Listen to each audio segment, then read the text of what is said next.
Hey, I'm Pat. Welcome to Daily Devo. Today we're going to talk about a heart issue.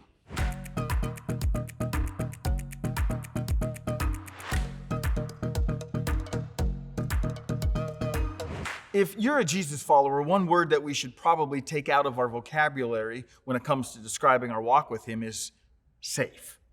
A brief survey of the stories in the Bible, much less throughout history, will clearly display that safe is not something that Jesus called you and I to.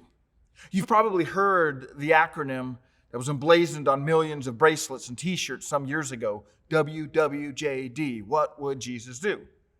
Do you recognize how unsafe and unpredictable it would have been for those guys that followed Jesus around 2,000 years ago to ask that question? What would Jesus do? Imagine Peter or John or James waking up one morning and saying, "Hey, I bet I know what Jesus is going to do today," only to be shocked by what actually occurred. Suffice it to say that asking what would Jesus do was or is rarely going to be safe and predictable. But you know what may be even riskier than asking what would Jesus do?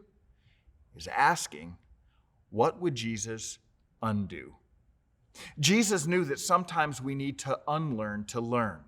Sometimes we need to unlearn to learn. Let me show you what I mean. Over the past few weeks, we've been digging into the Sermon on the Mount, the longest recorded message we have of Jesus. He's on this hillside overlooking the Sea of Galilee, speaking to a large group of predominantly Jewish people. A few minutes into his message, he makes it abundantly clear that he did not come to take anything away from the teachings of the Torah or the prophets, what we today call the Old Testament. In Matthew chapter 5, verses 17 through 18, Jesus says this, "Don't misunderstand why I've come. I did not come to abolish the law of Moses or the writings of the prophets. No, I came to accomplish their purpose. I tell you the truth, until heaven and earth disappear, not even the smallest detail of God's law will disappear until its purpose is achieved." Jesus is saying, I didn't come to undo these teachings, but to complete them. I'm not disagreeing with the Torah and the prophets, but I'm adding a deeper understanding of them. And then Jesus begins using a common Jewish idiom of that day. He'll do it about a half a dozen times in the following verses by saying, "You've heard that it was said, but I tell you. You've heard that it was said, but I tell you. You've heard that it was said, but I tell you." What is Jesus doing here? He's trying to get them to unlearn in order to learn. In these next verses, he takes issues like anger and adultery and divorce and oaths and revenge, and he leverages them as examples that being part of Jesus' kingdom has nothing to do with being right and everything to do with being righteous.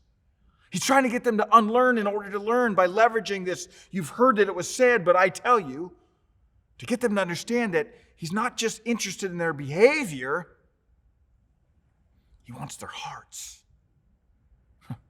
Jesus is teaching that true righteousness, that kingdom living, is a matter of the heart. Remember what Jesus said when he first called his disciples? It's what he's still saying to you and me all these years later. He said, "Follow me." Literally in Hebrew, he was saying, "Walk with me." The word walk in Hebrew is halach, and it encompasses way more than simply taking steps. You see, your walk, halach, refers to your overall lifestyle, how you conduct yourself morally. In fact, in Judaism, the interpretation of the Torah, meaning how the rabbis or the teachers would explain the Old Testament, is called the halakha, literally, how to walk out God's word. 2,000 years ago, Jesus' call to his followers was to halach after him, to walk after him. And he meant it in two ways, to literally follow in his footsteps and eventually to follow in his teachings, to follow in his way of life. It was a call for every part of them. It was a call for every area of their life. It was a call for more than just some outward actions. It was a radical call for their heart. And nothing's changed. The call to you and me remains a radical call to halach, to walk after him.